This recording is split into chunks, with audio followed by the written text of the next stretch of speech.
I think the greatest gift that my parents ever gave me, and they modeled it themselves, was the thing that's going to satisfy us the most is following God's will for our life.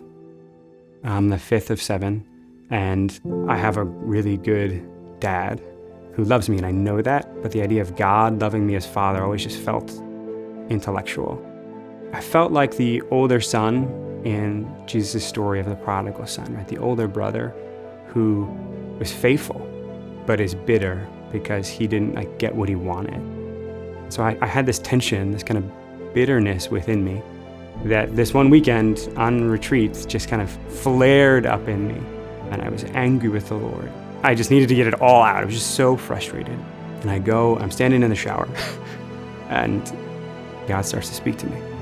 I didn't quite know it at the time. That was the very beginning of my vocational call.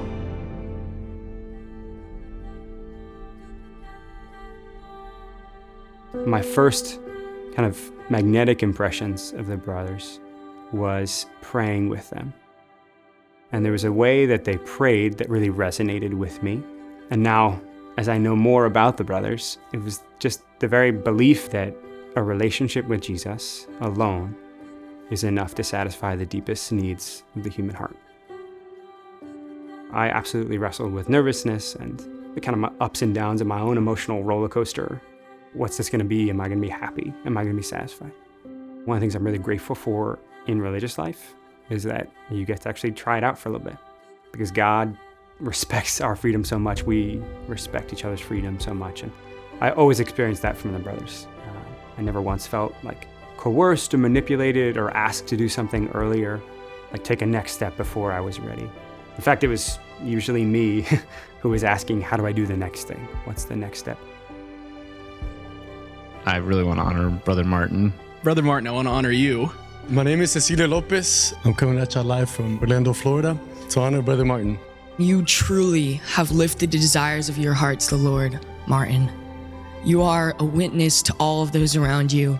So, as you go on to make your final vows, I encourage you to never forget who you're truly doing this for.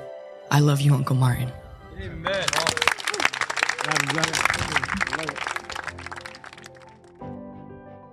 There's a lot of confusion right now about what it means to be a man or woman.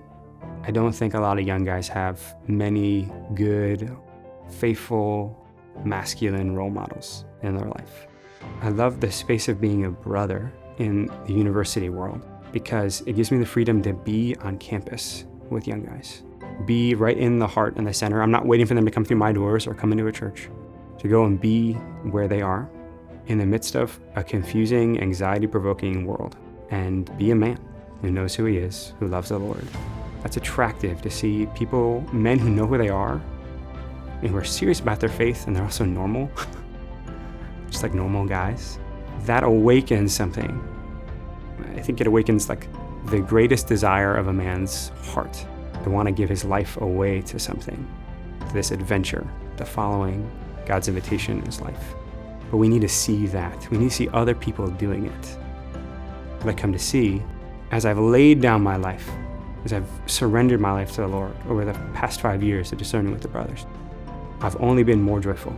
I've only been more free. My life has only been more fruitful. And so I chose this. I'm choosing to lay down my life for the Lord.